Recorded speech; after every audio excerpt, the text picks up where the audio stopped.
কিন্তু আমরা সমাজে নতুন নতুন মাসালার ফতুয়া দেই না, বেনার অভাব নাই। আয়া কয় সম্মিলিত দোয়া করা বেদাত। এমন সিটিং আছে না নাই? কথা কয় না আছে না নাই? এই সিটিংটির কারণে বর্তমান যুব সমাজ ধ্বংসের পথে যাইতেছে। আগে কত সুন্দর তারাবির নামাজ পড়তাম আমরা, 20 রাকাত। যুবকটার কানের মধ্যে মাথার মধ্যে ফতুয়া দিয়া দিতে, ফতুয়া ঢুকাই দিতে, কয় 8 রাকাতের বেশি কোনো তারাবি নাই, নবীজি 8 রাকাতের বেশি পড়ছে না। এবার রমজান মাস আসলে মসজিদের ভিতরে সামনের কাতারে যায় 20 রাকাত তারাবি সবাই পড়ে। এবেটা নতুন মাসালা শিক্ষা, নতুন ফতুয়া শিক্ষা, মসজিদের সামনের কাতারে 8 রাকাত পড়ে মুরব্বিরা ডিয়া ডিয়া বাইর হয়। আপনারা কোন এমন সিটার মার্কা মুসল্লিও বাংলা সমাজে আছে না? না, আপনার ইবাদতের একবার কাইটটা হামসার করে দিতেছে। একবার নির্বাচনে দাঁড়াইছে, নির্বাচনে দাঁড়াইয়া তো নির্বাচনে যারা দাঁড়ায় দেখবেন এরা সাদা সাদা পাঞ্জাবি আর পায়জামা পরে না, সাদা পাঞ্জাবি পায়জামা পরে। আল্লাহ রহমত হইলে বেটা নির্বাচনে দাঁড়াইয়া বেটার বউরে যায় কইছে, এগো আমি তো সুন্দর একটা পায়জামা কিনছি সাদা, এটা তুমি একটু কষ্ট করে 2 আঙ্গুল কাটটা শুরু করে দিও। বউ কইছে এত ভাবতাম না, বাজার থেকে কিনছেন কমাই আনতেন বললেন না, একে দেন। বেটা চিন্তা করলো, জোর নিজের বউরে কইলাম দিল না, ফুতের বউরে একটু কইয়া দিই। ফুতের বউর কাছে গেছে, বগো তুমি তো আমার কলিজার টুকরা ছেলের বউ, তুমি একটু ফাললে আমার পায়জামাটা একটু 2 আঙ্গুল কমাই দিও। বাবা আমি তো আপনার নাতিরে দুধ খাওয়াইতেছি, আমি ভাবতাম না। ছোট বউরে যায়, ছোট ফুতের বউরে যায় কইতেছে তুমি আমার পায়জামাটা একটু কাইটা দিও। বেটি খুব আদর যত্ন করে নিয়া বেটি এটার 2 আঙ্গুল কাটছে, কাটটা এটা সুন্দর করে সেলাই করে নিয়ে আলনার উপরে রাখছে। বড় ফুতের বউ বাইরে হয়ে কইতেছে, আরে আব্বা দিছে কইরা দিল না কেউ। এ বেটি যায় এটার আরো 2 আঙ্গুল কাটটা সেলাই করে আবার এনে রাখছে।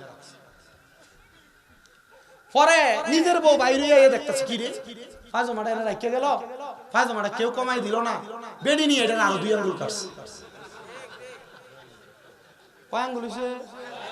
6 ইঞ্চি করে কাটছে, 2 ইঞ্চি করে কাটছে। কয় ইঞ্চি হইছে? আচ্ছা কোন ফ্যান্টের যদি 6 ইঞ্চি কাটে এটা কি ফ্যান না হাফ প্যান্ট? তো আমরা সমাজে ইবাদতরে কাটতে কাটতে এমন হাফ প্যান্ট বানায় ছাইরা দেয়, এমন সিটারও আছে। আল্লাহ আমরারে বোঝার তৌফিক দিন। ইবাদত যদি করেন না এইটা নাই, ওইটা নাই, এই দোয়া নাই, ওই দোয়া নাই, এই নামাজ নাই, ওই নামাজ নাই, বুঝবেন যে বুঝছি শয়তান তার লগে আছে। যেহেতু কোনো কিছু নাই, শয়তান আছে তার লগে। কথা কই না, ঠিক কি না? আল্লাহ বোঝার তৌফিক দিক। এই যে সবে মেরাজ গেল, কত মসজিদের ভিতরে তালা ঝুলছে, ঠিক কি না? আল্লাহ আমাদের বোঝার তৌফিক দান করুন, জোরে কোন আমিন। আমার মুসলমান ইমানদারের দলেরা এবার ডাক দিয়ে কয়, জামাই বউ এক লগে দোয়া করবা। এ পর্দার অন্তরালের মা বোনেরা মনে রাখবেন, এক লগে দোয়া করলে দোয়া কবুল হয়। তো যারা কয় এক লগে কোনো দোয়া নাই, আমি গত জুমার আগের জুমা আমার মসজিদের সম্মিলিত দোয়ার ব্যাপারে আমি একটা হাদিস শরীফ পড়ছিলাম। নবী আমার নবীজির হুজরা মুবারক থেকে বের হইয়া নবীজির কলিজার টুকরা সাহাবী আনাস রাদিয়াল্লাহু তাআলা ঘুরে নিয়ে বের হইছেন। বের হওয়ার পরে আমার নবী ডাক দিয়া কয়, আনাস তুমি আমি যা দেখতেছি তুমি দেখতে পাও কিনা? আনাস রাদিয়াল্লাহু তাআলা ডাক দিয়া কয়, ইয়া রাসূলুল্লাহ না আমি দেখতেছি না, তবে আমি দেখতেছি আপনি তাকায় আছেন, একসাথে অনেকগুলা লোক আসমানের দিকে হাত উঠে দোয়া করতেছে। আমার নবী ডাক দিয়া কয়, আনাস আমি শুধু এইটা দেখি না, আমি দেখতেছি যারা যারা দোয়া করতেছে তাদের প্রত্যেকের হাতের মধ্যে আল্লাহ তাআলার নূর দেখা যায়। আনাস রাদিয়াল্লাহু তাআলা ডাক দিয়া কয়, ইয়া রাসূলুল্লাহ আপনি দোয়া করেন আমি যেন সেই নূরটা দেখতে পাই। আমার নবী দোয়া করলেন। আনাস রাদিয়াল্লাহু তাআলা বলেন, আমি তাকে দেখলাম, এবার নূরটা আমার চোখ দিয়েও দেখতেছি। এবার আমার নবী বলে, আনাস তাড়াতাড়ি করো, আমরা তাদের সাথে দোয়াতে যে শরীক হই। এবার আমার নবী হযরতে আনাস রাদিয়াল্লাহু তাআলা একসাথে ওই দোয়ার মধ্যে শরীক হওয়ার জন্য গেলেন। তারা যেই দোয়া করলেন আমার নবীর সাথে সাথে আমিন বললেন। আরে বাবা মনে রাখবা, সবাই যদি কোনো জায়গার মধ্যে কোনো দোয়া করে, কেউ যদি আমিন বলে, তারা যেই দোয়া করে এই দোয়াটার অংশীদার আমিন বলনেওয়ালা ব্যক্তিও পাওয়া যায়। এবার রাহমাতুল লিল আলামিন নবীর এই হাদিসে মুবারক আনাস রাদিয়াল্লাহু তাআলা বর্ণনা করতেছে, আমরা যে জায়গার মধ্যে দেখলাম অনেকগুলা মানুষ একসাথে দোয়া করে, তারা দোয়া করতেছিল তাদের এলাকার মধ্যে বৃষ্টি নাই, খরা লাগছে, তারা দোয়া করছে আল্লাহ যেন তাদেরকে বৃষ্টি প্রদান করে। আর আমার নবী আমিন আমিন বলেছে। আমরা এখান থেকে মসজিদে নববীতে যাওয়ার পর একটানা 7 দিন পর্যন্ত বৃষ্টি হয়েছে। তার মানে বোঝা যায় একসাথে অনেক ব্যক্তি দোয়া করলে দোয়া কবুল হয়ে যায়। এজন্য সবাই একসাথে বেশি বেশি করে দোয়া করবেন। কোন জায়গায় দোয়া হইলে দাওয়াত দিক আর না দিক দোয়াতে শরীক হইবেন।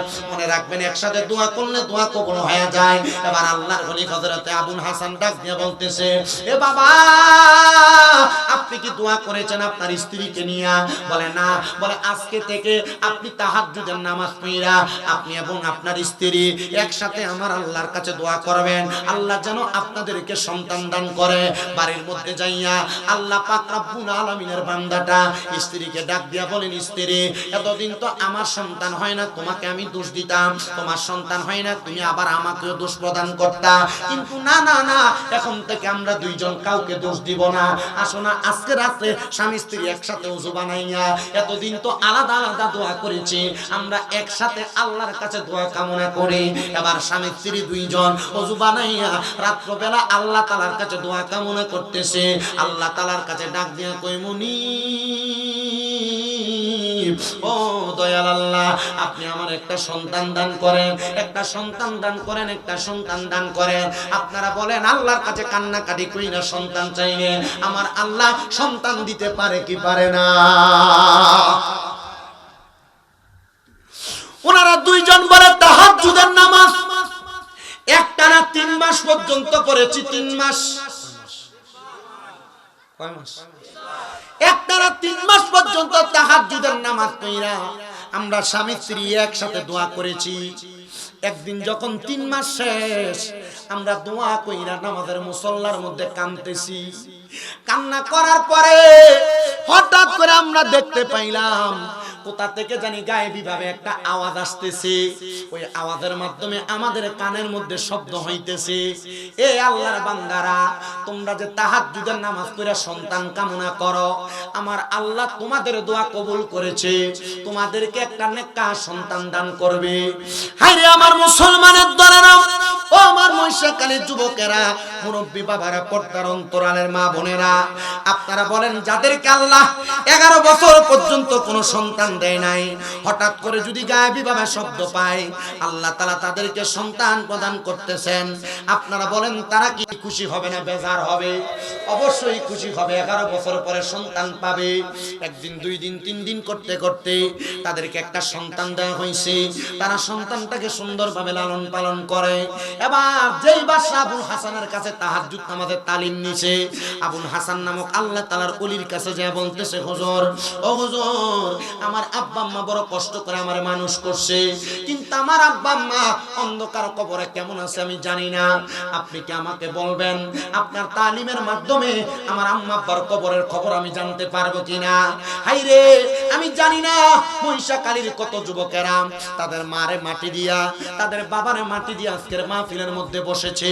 মনে রাখবারে মহিষাকালীর বাবারা, তোমাদের মা যদি কবরে থাকে, তোমাদের আব্বা যদি কবরে থাকে, তোমাদের দুয়ার বরকতে আল্লাহ তাআলা তোমাদের মা বাবার জীবনের গুনাহ মাফ করে দিবে। এবার ওই আল্লাহর বান্দা ডাক দিয়া কয়, হুজুর আমি আমার মা বাবার কবরের অবস্থা সম্পর্কে জানতে চাই। এবার আল্লাহর ওলি তাকে তালিম প্রদান করলেন, তুমি তালিম নাও, এখন থেকে তুমি আমার আল্লাহ তাআলার কাছে 5 ওয়াক্ত নামাজ পড়া, তাহাজ্জুদের নামাজ পড়া চোখের পানি ফালায়া ফালায়া কানবা, আল্লাহ যেন তোমার একটা তোমার আব্বা আম্মার খবর তোমার জানায়া দেয়। এবার আল্লাহর বান্দা তাহাজ্জুদের নামাজ পড়া বারবার কান্নাকাটি করে। উনি বলেন আমি কান্নাকাটি করতে করতে যখন আমি বারবার আমার আল্লাহর কাছে ফরিয়াদ জানাই, আল্লাহ আমার আম্মা আব্বার কবরের খবর তুমি বলো, আমার আল্লাহ তাআলা তার দোয়াটা 1 দিন 2 দিন 3 দিন করে দোয়া কবুল করে না। অল্প কিছুদিন পরে ওই বাদশা বলে, আমি দেখতে পাইলাম আমি যখন নামাজের মুসল্লার ভিতরে কান্না করি, আমার মা আমার আব্বা জান আয়েশা আমার মাথার মধ্যে হাতটা বুলিয়ে দিতেছে। আমি জিজ্ঞাসা করলাম, কে গো আপনারা? আপনাদের শরীরের মধ্যে এত সুন্দর সুন্দর জান্নাতের পোশাক, এই পোশাক তো দুনিয়ার কোনো জায়গায় দেখা যায় না। ওনারা আমারে ডাক দিয়া কয়, আমরা হইলাম তোমার কলিজার টুকরা মা বাবা, তোমার জন্মদাতা মা বাবা, আপনারা কোথা থেকে আগমন করেছেন, কি কারণে আগমন করেছেন? বলে তুমি না তোমার মা বাবার কবর অবস্থা সম্পর্কে জানতে চাইছো, আমার আল্লাহ তাআলা এমন একটা সুযোগ আমাদেরকে দিয়েছে, তুমি সন্তানের দোয়ার বরকতে আমরা মা বাবা তোমার সাক্ষাৎ প্রদান করলাম। অনেক সন্তান দেখবেন মা বাপরে আপনারা স্বপ্ন দেখেন, অনেকে মা বাপরে ঘুমের ঘরে স্বপ্ন দেখেন, দাদা দাদি মারা যাওয়ার পর স্বপ্ন দেখেন, নানা নানি আত্মীয় স্বজন স্বপ্ন দেখেন। যদি কেউ কাউকে স্বপ্ন দেখেন, আপনারা এই স্বপ্ন নিয়ে দুশ্চিন্তা হবেন না, মনে রাখবেন স্বপ্নে তাকেই দেখানো হয় যাকে স্বপ্ন দেখাইলে কবরবাসী উপকৃত হবে। আপনি যখন কাউকে স্বপ্ন দেখবেন, সাথে সাথে ওযু কইরা চাইয়া আল্লাহর কাছে দোয়া করবেন, আল্লাহ যারা আমি স্বপ্ন দেখলাম তুমি তারে মাফ করে দাও। বলে কেন কেন? বলে স্বপ্ন দ্রষ্টা ব্যক্তি দোয়া করলে যাকে স্বপ্ন দেখে ওই ব্যক্তির দোয়া ওই ব্যক্তিকে আল্লাহ তাআলা তার দোয়ার বরকতে মাফ করে দেয়। আল্লামা ইবনে সিরিন তার স্বপ্নের তাবিরের কিতাবের প্রথম দিকে এই কথাটা লিখে দিয়েছেন। এবার সন্তান ডাক দিয়া কয়, আমি যখন তাহাজ্জুদের নামাজ পড়া আমার আম্মা আব্বার মরার পরে কবরের অবস্থা সম্পর্কে জেনেছি, আমার কাছে বড় ভালো লেগেছে। হাই রে মহিষাকালীর কত সন্তানেরা তাদের মারে কবর দেশে শোয়া দিয়ে আসছে, তাদের বাপরে কবর দেশে শোয়া দিয়ে আসছে, তার মায়ের খবর জানে না, তাদের বাবার খবর জানে না। সন্তান পুকুর পারে বাসুরার নিচে যে আম্মারে শোয়া দি না, ওই তোমার আম্মা তো এখন আর তোমার সন্তান বলে ডাক দেয় না। একটাবার কি চিন্তা করেছো তোমার মা জননী দুনিয়াতে থাকা অবস্থায় বড় কষ্ট করে তোমার মানুষের মতো মানুষ করেছে, তোমার আম্মা জান তোমার জন্য বড় কষ্ট করেছে। আজকে ওই মা দুঃখিনী অন্ধকার কবরে কেমন আছে তুমি জানো না, এজন্য তো আসে শুনে শুনে লাগতেছে। ওরে 3.5 হাত গর্তে ফেলে কেমন করে আইলা চলে, তোমার বাড়ি আইতে দেরি হইলে যে মা ঘুমাইতো না,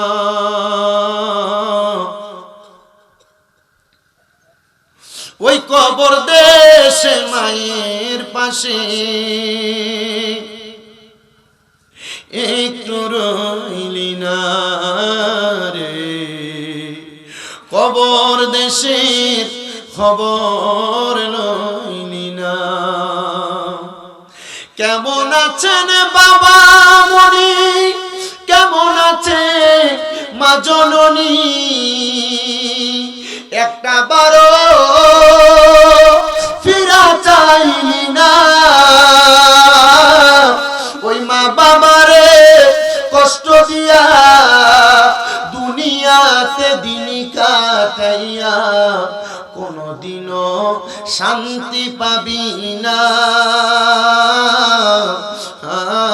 রে, কবর দেশের খবর লইলি না।